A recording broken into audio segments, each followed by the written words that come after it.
Truth is known by practice only. Without sincerity there can be no knowledge of truth, and true speech is the beginning of all sincerity. Truth in all its native beauty and original simplicity consists in abandoning and not doing all those things which are untrue, and embracing and doing all those things which are true. True speech is therefore one of the elementary beginnings in the life of truth. Falsehood, and all forms of deception, slander, and all forms of evil speaking, these must be totally abandoned and abolished before the mind can receive even a small degree of spiritual enlightenment. The liar and slanderer is lost in darkness.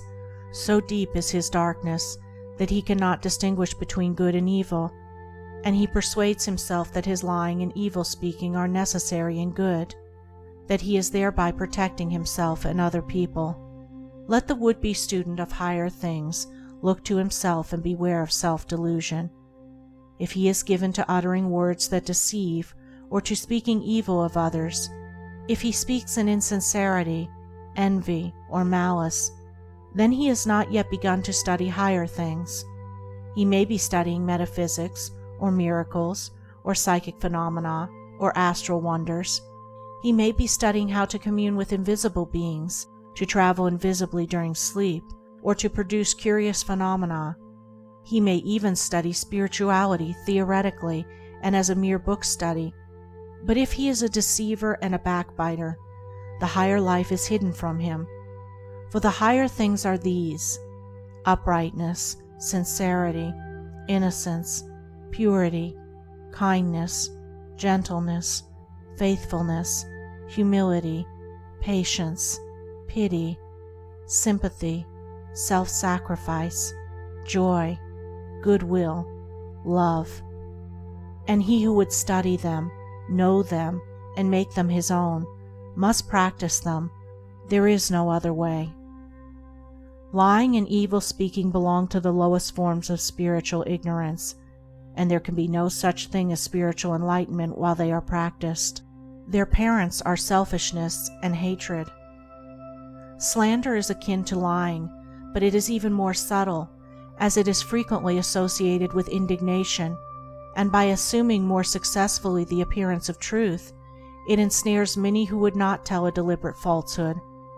For there are two sides to slander. There is the making of repeating of it, and there is the listening to it and acting upon it. The slanderer would be powerless without a listener. Evil words require an ear that is receptive to evil in which they may fall, before they can flourish.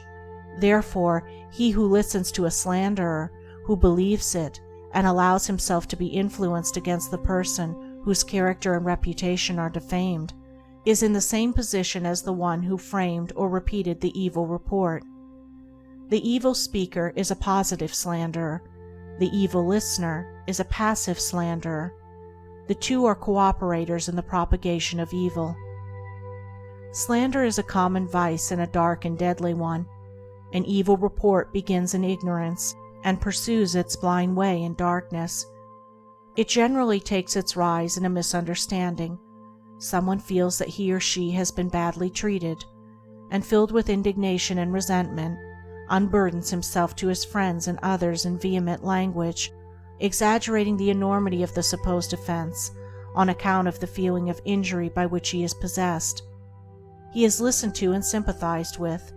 The listeners, without hearing the other person's version of what has taken place, and on no other proof than the violent words of an angry man or woman, become cold in their attitude towards the one spoken against, and repeat to others what they have been told, and as such repetition is always more or less inaccurate, a distorted and altogether untrue report is soon passing from mouth to mouth. It is because slander is such a common vice that it can work the suffering and injury that it does.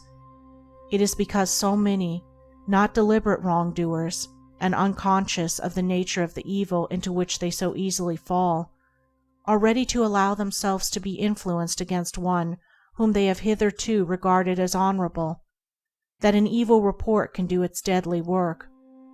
Yet its work is only amongst those who have not altogether acquired the virtue of true speech, the cause of which is a truth-loving mind. when one who has not entirely freed himself from repeating or believing an evil report about another hears of an evil report about himself, his mind becomes aflame in burning resentment, his sleep is broken, and his peace of mind is destroyed. He thinks the cause of all his suffering is the other man and what the other man has said about him, and is ignorant of the truth that the root and cause of his suffering lies in his own readiness to believe an evil report about another. The virtuous man, he who has attained to true speech, and whose mind is sealed against even the appearance of evil speaking, cannot be injured and disturbed by any evil reports concerning himself, and although his reputation may for a time be stained in the minds of those who are prone to suggestions of evil, his integrity remains untouched and his character unsoiled, for no one can be stained by the evil deeds of another, but only by his own wrongdoing. And so, through all misrepresentation, misunderstanding, and contumely, he is untroubled and unrevengeful, his sleep is undisturbed, and his mind remains in peace. True speech is the beginning of a pure, wise, and well-ordered life. If one would attain to purity of life, if he would lessen the evil and suffering of the world, let him abandon falsehood and slander in thought and word.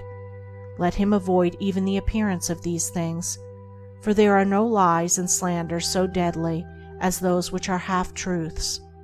And let him not be a participant in evil speaking by listening to it. Let him also have compassion on the evil speaker, knowing how such a one is binding himself to suffering and unrest. For no liar can know the bliss of truth, no slanderer can enter into the kingdom of peace.